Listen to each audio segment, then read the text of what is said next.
man, Scott Lawrence. The man finally, after a year, almost a year now, of being known as the interim head coach for USA Rugby Men, has officially been named the official head coach and general manager for the USA Rugby Men's team. Big deal.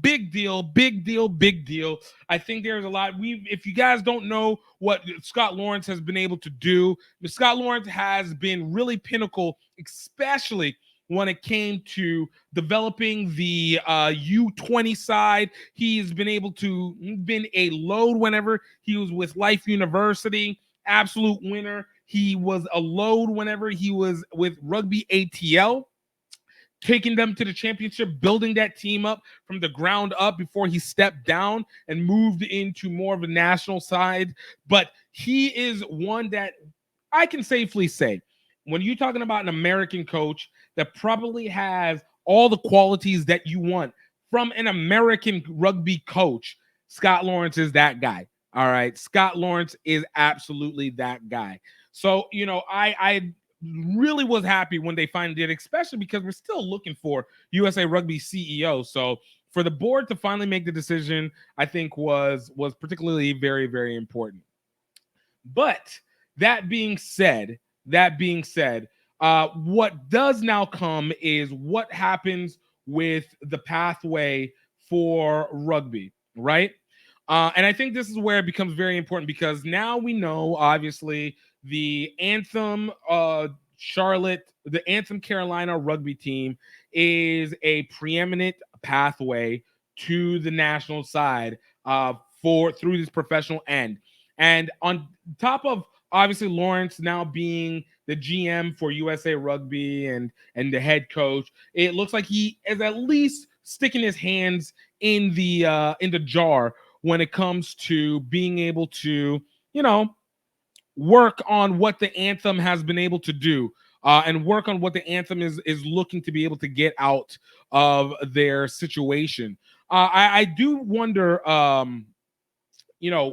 again, I've shown my holdbacks, my hesitancy on the significance of this program really being able to, what's the best word, be the best utilization for USA Rugby and its development. But of course, obviously, the intent is to be able to build up the on-field side. So I'm really hyped that they have a plan with it, but this is where it gets iffy. So Scott Lawrence put together a bit of a plan that was on his LinkedIn, if you may. He put it on his LinkedIn page.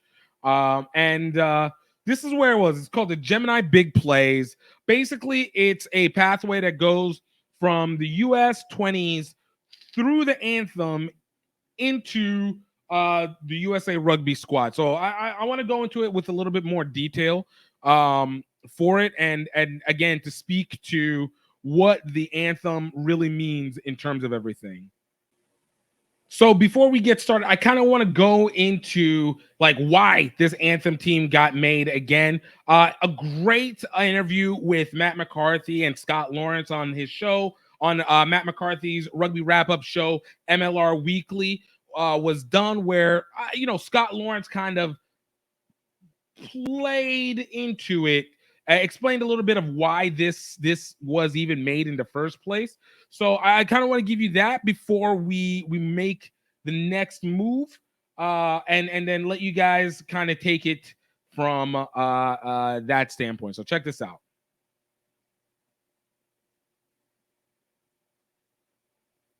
Certainly, out of nowhere comes this team in Charlotte, and from what I understand, World Rugby has got an investment in it, and the 2/3, and the MLR owners will have the other third.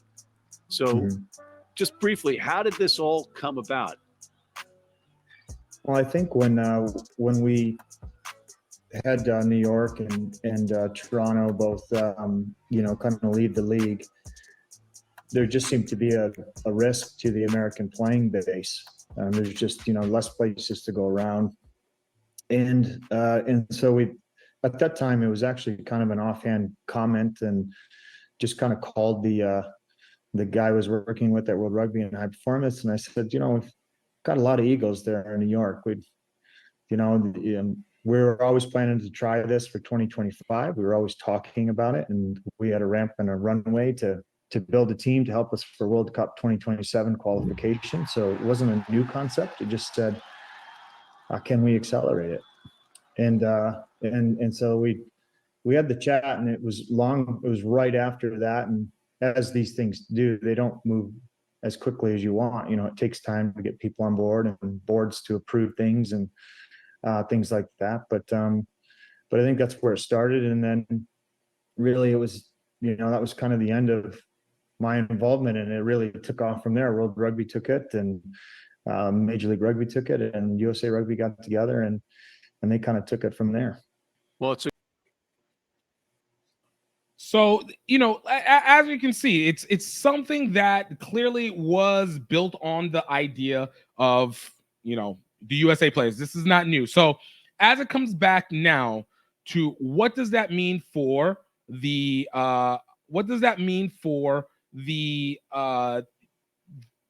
the pathway?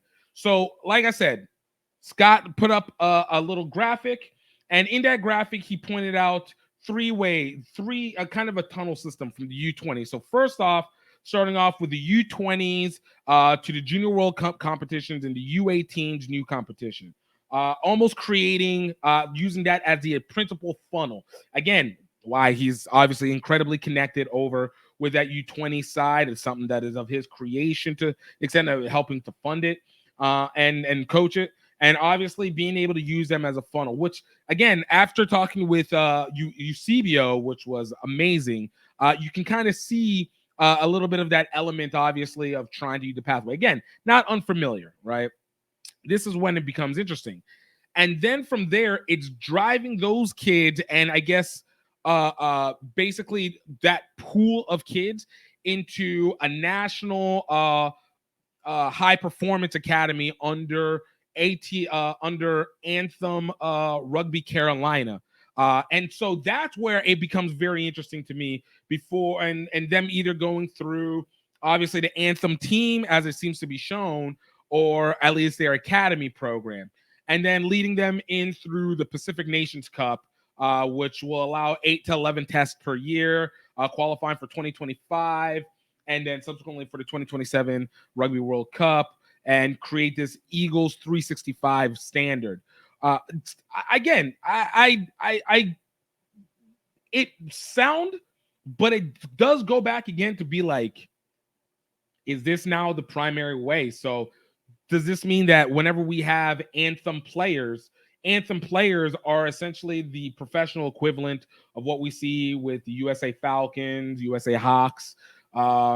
Is this the principal way to be able to get players into the national side? And if they don't, what about players that go on other teams? Do they have a lesser chance? So I do like the fact that there is something that's, again, consistent even as we keep building and rebuilding and building and rebuilding this pathway. But like I said, that Anthem team, I do wonder how much control and how much impact that does. And of course, as we've talked about before, what happens after maybe 2027 or 2031 and World Rugby says we no longer want to be able to hold this because it's no longer in our voting interest to be able to bring this consistently. I would like to continue to see that. And we're still waiting to hear more information about what that is actually going to look like whenever we are seeing these players, seeing this program play itself out. And we know, especially when it comes to cap and everything like that, like, what is it that World Rugby is trying to do? Because we see them being more media. Now they're trying to go into privatization of teams. I mean, again, their outcome is to have a competitive looking USA team for 2031. But there's implications that come with this and a lot of runoff. It really gives in the same mindset of whenever the NBA kind of took over the New Orleans Hornets at the time in 2005 and prevented the trade, quote, that prevented Chris Paul from playing with Kobe Bryant in that 2006 year after that. So, there's a lot of implication that, it can be a conflict of interest, and also outside the range of what World Rugby is supposed to do, let alone USA Rugby is supposed to do. But as I said before, I am now uniquely interested in how this is going to go, even though I'm not totally sold on it. But I do believe this is capable of being an incredible marketing effort as well as developmental. But if they don't do it on both ends, I do think this is going to be ended up wasted time when it's all said and done. Let me know what you guys think, y'all. Hit me up in the comments. Let me know what is going through your minds with it now, with a little bit more information on why they did it. Thank you, Matt McCarthy, for allowing me to use your stuff. You can always check us also all out on his show, The Rugby Odds, betting show for all things rugby happening around the world, particularly within Six Nations, which is obviously all this next 4 more weeks. Japan League One, top 14, Guinness Premiership, and of course MLR whenever it gets back in URC. So I ain't convinced.